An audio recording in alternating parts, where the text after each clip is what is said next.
travers la mise en place d'un groupe d'études qui devait définir des indicateurs montrant l'effort de l'entreprise, mettant en avant l'effort que l'entreprise faisait en matière de formation pour maintenir ce qu'elle a de plus précieux, son capital humain.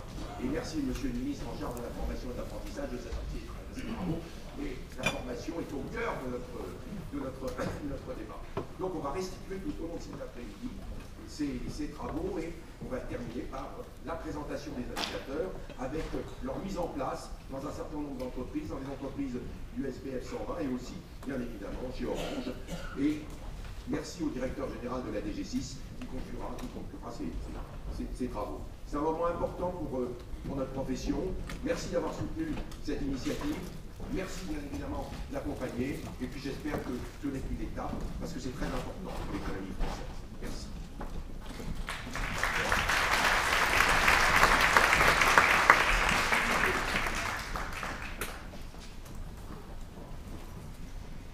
Monsieur le Président, Mesdames et Messieurs,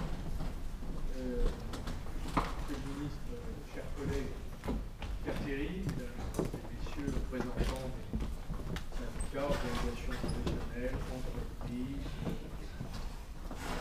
Il est vrai que la question de la formation professionnelle pour le ministère en charge de l'industrie et de son redressement, une préoccupation qui a été placée au centre du débat public.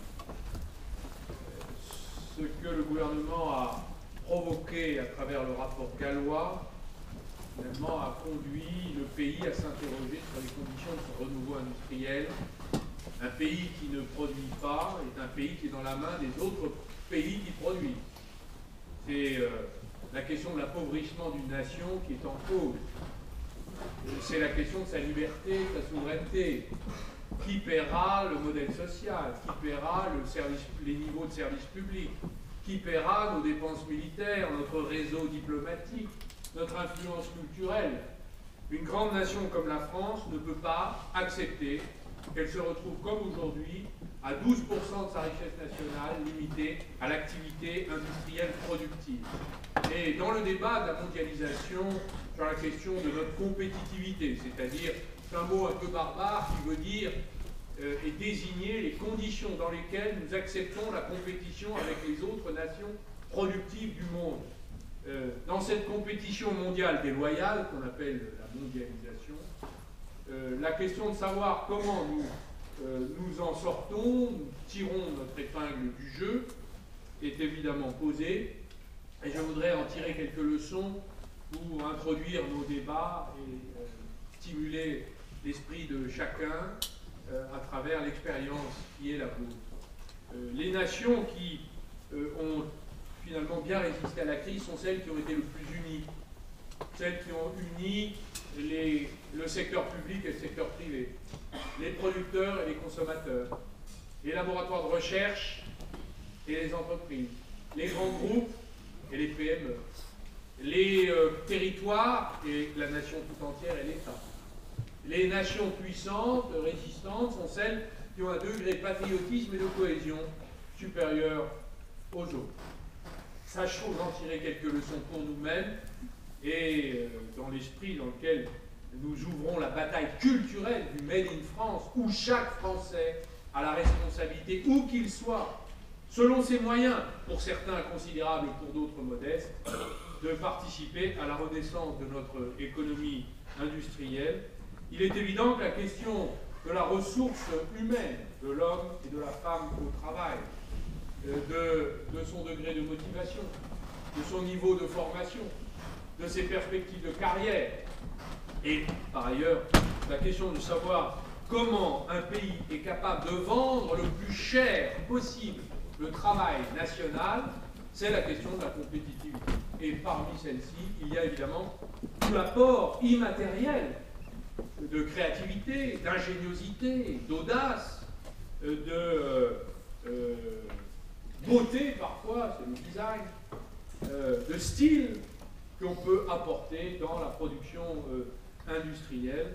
Et je dois vous dire que dans le rapport gallois, dans le pacte qui était arbitré, les 35 mesures prises par le Premier ministre, pacte pour la croissance, la compétitivité et l'emploi, la question des métiers, des qualifications, est un des volets les plus importants de la mobilisation du gouvernement autour du ministre en charge de la formation professionnelle, M. Thierry Repentin.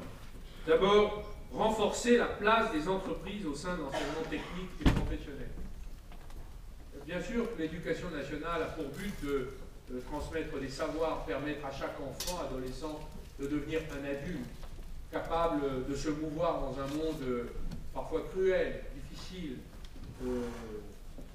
parfois aussi heureux, et porteur d'optimisme. Mais la question, c'est aussi que les parcours de l'enseignement soient aussi qualifiants. On peut être un homme, un adulte, disposant de ses facultés critiques, mais si on n'a pas une paye à la fin du mois, on perd le sens de ce qu'est la liberté.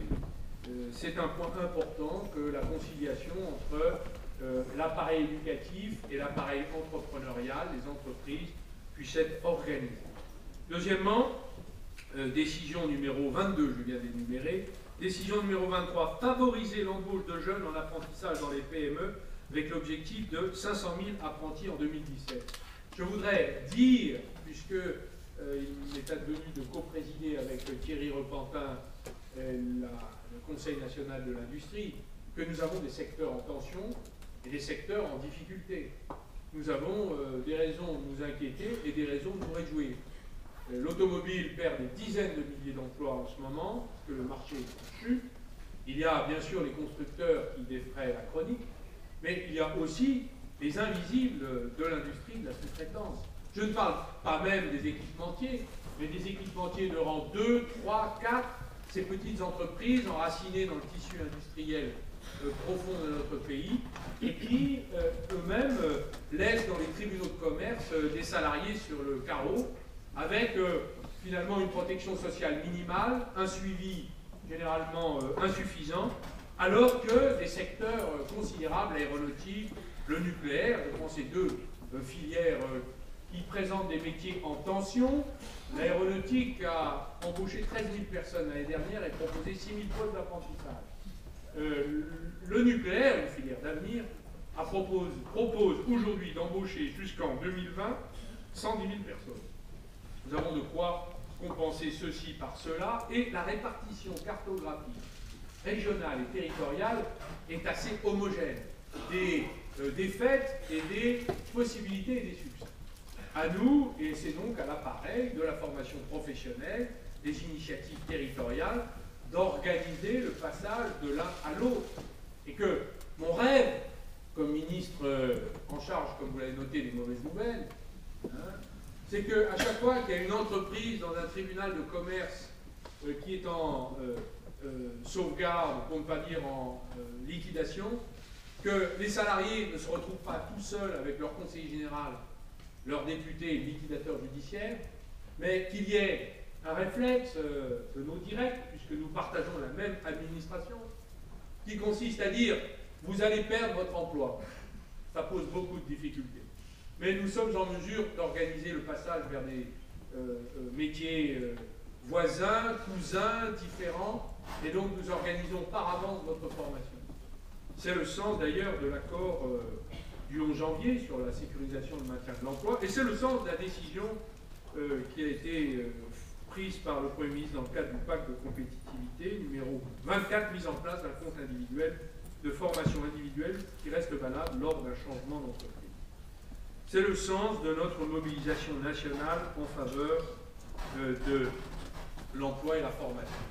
Un pays qui investit sur la formation est un pays qui monte en gamme. C'est le mot d'ailleurs employé par le gouvernement pour améliorer en quelque sorte la qualité de nos productions et vendre plus cher, toujours plus cher, le travail national, distribuer le meilleur salaire, assurer l'enrichissement du pays. Bref, une nation mercantiliste, comme l'aurait dit Colbert, est une nation qui prépare l'avenir, qui investit dans les hommes et les femmes qui font son tissu économique et industriel.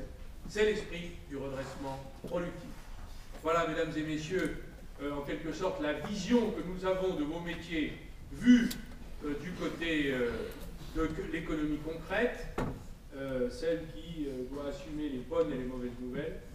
Et je dois vous dire que j'ai grande confiance dans votre ministre, avec qui je m'entends très bien, est un homme de terrain, et qui sait donner une tournure concrète à des décisions toujours un peu générales et impersonnelles. C'est l'esprit dans lequel nous voulons travailler ensemble. Merci à chacun, vive le redressement productif, vive la République et vive la France.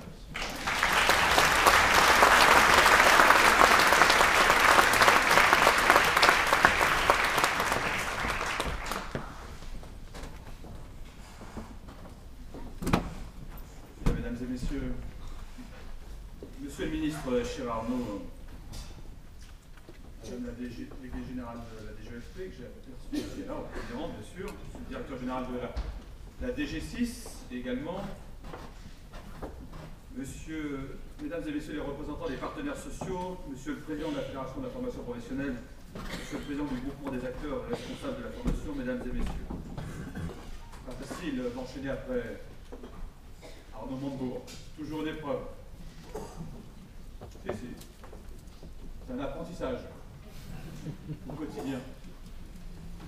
Mais je le fais avec un grand plaisir d'être aussi à vos côtés, Monsieur le ministre Chirarnaud, organisé par la Fédération de la formation professionnelle consacrée aux impacts économiques et sociétaux de la formation professionnelle.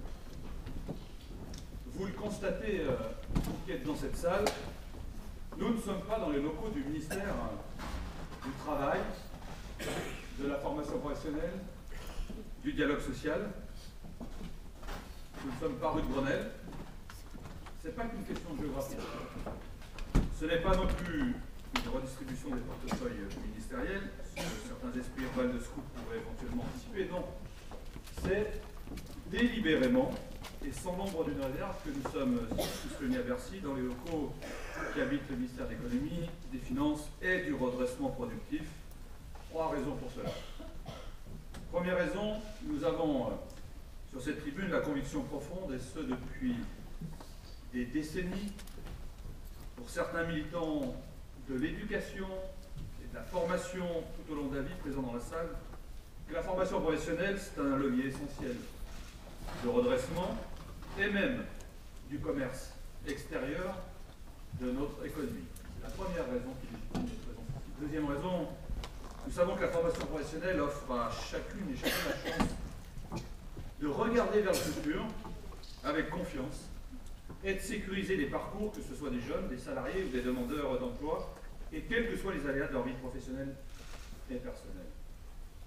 Troisième raison, la formation professionnelle, on l'oublie souvent, elle représente aussi un secteur d'activité en tant que tel, à part entière, en croissance, de surcroît, dans le monde comme en France, produisant de la valeur pour les entreprises et pour les personnes. Nous avons pu nous en rendre compte ce matin, cher Arnaud, à l'occasion d'ailleurs d'une visite fort instructive d'une PME particulièrement punchy, je puis dire, sur les investissements en matière de formation professionnelle. Oui,